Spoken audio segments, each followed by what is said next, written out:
രാവിലെ എണീറ്റപാടി ഞാൻ ഈ ഓടിപ്പോകുന്നത് എങ്ങോട്ടാണെന്നറിയോ? നമ്മളുടെ ഇന്നലത്തെ മീൻകുളം നോക്കാനാണ്. നോക്കുമ്പോൾ എന്താ വെള്ളമൊക്കെ നന്നായിട്ട് തെളിഞ്ഞിട്ടുണ്ട്. ഇപ്പം കാണാൻ ഇന്നലത്തേനേക്കാളും കുറച്ചുകൂടെ ഭംഗിയായിട്ടുണ്ട്. ഇന്നലെ ഇത് തെളിയാൻ കാക്കാനുള്ള ക്ഷമ ഉണ്ടായിരുന്നില്ല. അതുകൊണ്ട് മീനിനൊക്കെ നേരത്തെ ഇട്ടു. ഇന്നലെ ഒരു ആവേശത്തിൽ തുടങ്ങിയതാണേ അത്.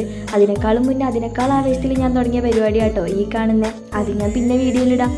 അപ്പതാ അമ്മ അടുക്കളയിൽ രാവിലത്തേക്കുള്ള ചായയും കടി ആക്കുകയാണ്. അപ്പോഴത്തേക്കും ഞാൻ പോയി മുറ്റമൊക്കെ അടിച്ചിട്ട് വന്നു. പിന്നെ ഏട്ടന് ചായയും കൊടുത്ത് ഏട്ടൻ പണിക്ക് പോയിട്ടോ. അത് കഴിഞ്ഞപാട് അമ്മു എണീറ്റ് വന്നിട്ടുണ്ട്. അമ്മു എണീറ്റ് വന്നപാട് നമ്മളെ മീനിനെ തന്നെ കേട്ടോ നോക്കുന്നത്. വെള്ളമൊക്കെ തെളിഞ്ഞ് കണ്ടപ്പോൾ അവൾക്കും സന്തോഷമായി. പിന്നെ അവൾ പല്ലേച്ച് വന്നത് ആ മുത്താറിയൊക്കെ കാച്ചി കുടിക്കുന്നുണ്ട്. അത് കഴിഞ്ഞാൽ ഞങ്ങൾ മൂന്നാളും ചായയൊക്കെ കുടിച്ച് ഞാൻ ബെഡൊക്കെ വിരിച്ചിടുക കേട്ടോ. അങ്ങനെ വിരിച്ചിടലൊക്കെ കഴിഞ്ഞിട്ട് അവിടെയൊക്കെ വൃത്തിയാക്കി കഴിഞ്ഞപ്പോൾ ഞാനതാ കുറച്ച് സ്പ്രേ കൂടെ അടിച്ചു കൊടുക്കുന്നുണ്ട്. പിന്നെ ഏട്ടൻ രാവിലെ പോകുമ്പോൾ പറഞ്ഞായിരുന്നു ഈ മണ്ണൊക്കെ എടുത്ത് മാറ്റിയാൽ കോൺക്രീറ്റ് ഇട്ട് തരാമെന്ന്. അതും ഒരു മീൻകുളം തന്നെയാണ്. പിന്നെ ഞങ്ങൾ പുറത്തിരിക്കുമ്പോൾ അത് അമ്മു ചെടിയൊക്കെ നോക്കുക. അപ്പോൾ അത് താമരയിൽ വെള്ളമല്ല. പിന്നെ അവൾ പോയിട്ട് അതിൽ വെള്ളമൊക്കെ ഒഴിച്ചു. അത് മാറ്റി നടാനുള്ള താമരയാണ്.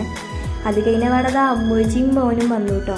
പിന്നെ അങ്ങനെ കളിപ്പിക്കലായി, ഞങ്ങളെ വർത്താനം പറിച്ചിലായി. അങ്ങനെ കുറേ സമയം അങ്ങനെയും പോയി. അമ്മൂച്ചിക്ക് വന്നപാട് ഞാൻ എൻ്റെ മീനിനെ തന്നെയാണ് കേട്ടോ കാണിച്ചു കൊടുത്തേ. അത് കഴിഞ്ഞിട്ട് ഞങ്ങൾ കളിച്ചുകൊണ്ടിരിക്കുമ്പോൾ അത് അച്ഛൻ വന്നപാട് ആദ്യം മിക്കുവിന് മുട്ടായി കൊടുത്തു. പിന്നെ ഞങ്ങൾക്ക് മുട്ടായി തന്നെ. അത് കഴിഞ്ഞപാട് അവർക്ക് പോകാനുള്ള സമയമായി. അവർക്ക് ചായ കൊടുത്ത വീഡിയോ ഒന്നും എടുത്തില്ല കേട്ടോ.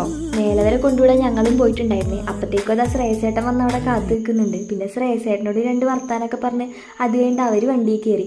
ഞാൻ മിക്കുവിനെ ഇത്തിരി നേരം കൂടെ കൈ പിടിച്ചിട്ടാട്ടോ അമ്മൂച്ചി വാങ്ങിയ. അത് കഴിഞ്ഞപ്പോൾ ഞാൻ ആ ചെണ്ട വാങ്ങിയതിലുള്ള കളിയാക്കലാണേ അത്. പിന്നെ അവിടെ നിന്ന് അവർ ടാറ്റയും പറഞ്ഞ് അവർ പോയിട്ടോ. പിന്നെ ഞങ്ങൾ രണ്ടുപേരും കൂടെ താഴോട്ട് വന്ന് അമ്മൂത വേഗം അടിച്ചൊക്കെ വാരിയാണേ. പിന്നെ ഞങ്ങളെല്ലാവരും കൂടെ വർത്താനൊക്കെ പറഞ്ഞിരുന്നു. അപ്പോൾ ഇന്നത്തെ വീഡിയോ ഇത്രയേ ഉള്ളൂ.